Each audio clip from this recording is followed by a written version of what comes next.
Hi, my name is Clayton. Hi, my name is Nick. Nice to meet you. Nice to meet you too.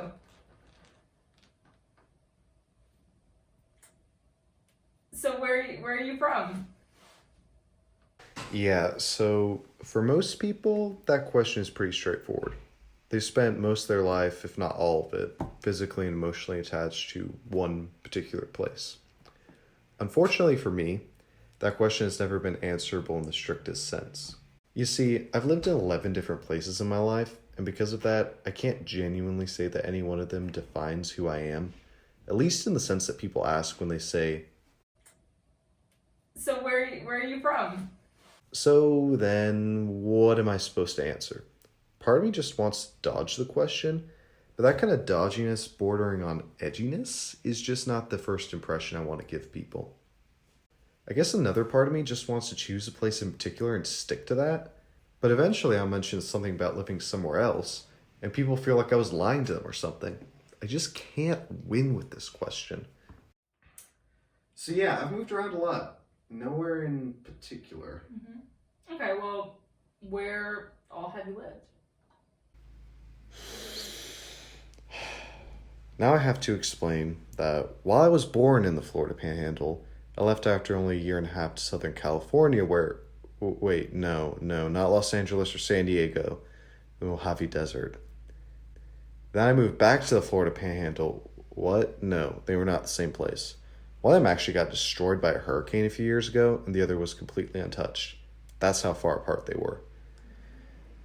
And at this point, I lose them because they are either clinging to something I just said or they start tuning me out because it really is a boring thing to list off.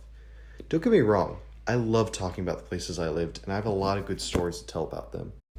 But listing them off in such a superficial fashion, usually to someone I'm just getting to know, is not the most fun. Holy cow, that's a lot of places to live in. It must have been pretty hard having to go from place to place so often. Yeah, there's a lot of opportunities and challenges that come along with it, but it's just kind of life to me at this point, so I really don't have anything to compare it to. Well, I mean, you must be great at making friends then.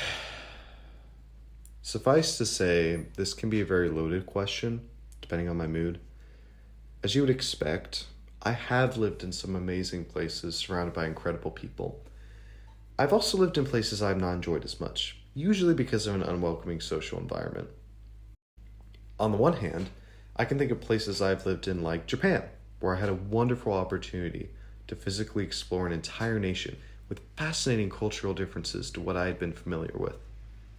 On the other hand, I can think back to any of the 4 times I've lived in the greater Washington, D.C. area and think about how it makes no sense that the most transient city in the entire country is incredibly cliquey and unwelcoming to newcomers. But at the same time, I have to wonder to myself if a positive or negative experience of a particular place was more because of the community I was surrounded by or just where I was in my life at the time. In a philosophical sense, of course. So why did you move around that much? Is your dad like CIA or something? You see, I actually like this one because I get to explain that my father is a fighter pilot in the Air Force. And because of that, he has been stationed in so many different places. And I've got to see some cool things over the years. Then the conversation molds into something that actually has meaning to me. My family. I get to talk about how my mother served in the Air Force herself before taking time to raise me and my 2 older sisters, and that now she works at a charity devoted to helping families whose service members died on active duty. I get to talk about my oldest sister, Allie, who's working towards a major in family and medical services to go work in the medical field. And I get to talk about my other older sister, Katie, who is in Air Force ROTC and doing way more useful things with her life than I am. And I enjoy talking about them because each one of them has defined my life far more than some place I happen to spend a year or 2 in. You see, if anything external defines who you are, it's the people you surround yourself by. And even though I can't define myself by a single community I've been with my whole life, I can define myself through my family, who has been. Wow, that's a lot to potentially emotionally unpack from what most people think of as a simple and friendly question. Do you want to maybe talk about it with someone? No. Well, do you think we should just do away with the question, where are you from, altogether? Like you said, it can be a pretty complicated thing to answer sometimes. In all seriousness, this question I actually do have a pretty succinct answer to. No. It is a completely legitimate question to ask someone where they're from. It gives you a short fact to remember about them, it can be telling of some of their life experiences, and it's not the worst icebreaker question to give someone. I've seen far worse in my day.